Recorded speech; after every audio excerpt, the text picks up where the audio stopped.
दीवान की मृत्यु क्यों? 12वीं कहानी। बेताल पच्चीसी। हिंदी कहानी। किसी जमाने में अंगदेश में यशकेतु नाम का राजा था। उसके दीर्घदर्शी नाम का बड़ा ही चतुर दीवान था। राजा बड़ा विलासी था। राज्य का सारा बोझ दीवान पर डालकर वह भोग में पड़ गया।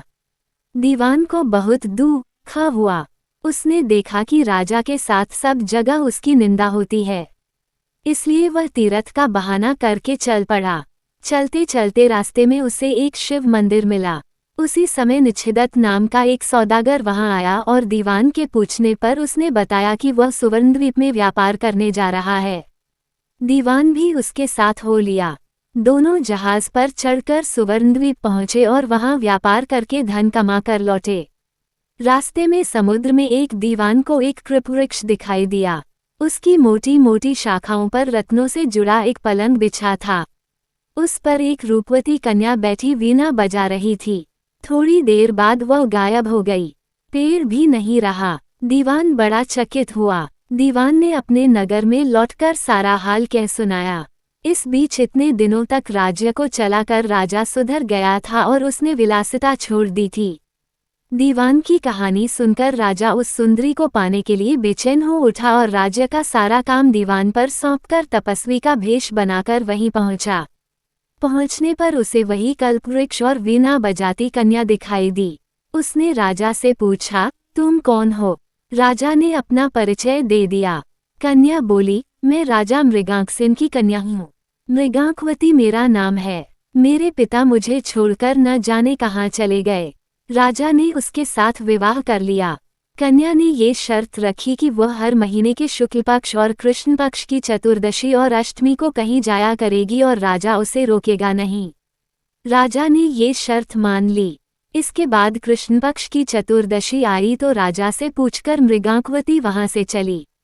राजा भी चुपचाप पीछे पीछे चल दिया। अचानक राजा ने देखा कि एक राक्षस निकला और उसने मृगांकवती को निगल लिया। राजा को बड़ा गुस्सा आया और उसने राक्षस का सिर काट डाला।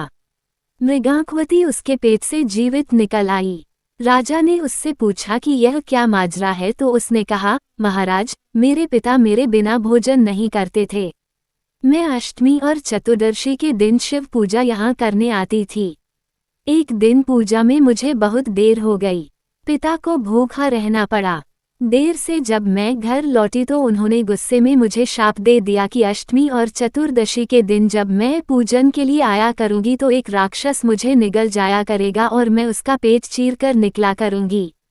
जब मैंने उनसे शाप छुड़ाने के लिए बहुत अनुनय की तो वह बोले, जब अंगदेश का राजा तेरा पति बनेगा और तुझे राक्षस से निली जाते देखेगा तो वह राक्षस को मार देगा, तब तेरे शाप का अंत होगा। इसके बाद राजा उसे लेकर नगर में आया।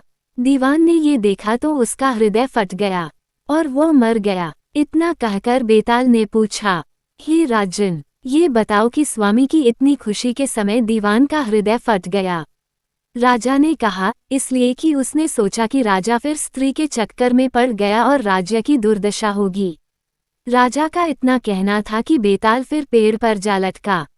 राजा ने वहां जाकर फिर उसे साथ लिया तो रास्ते में बेताल ने ये कहानी सुनाई।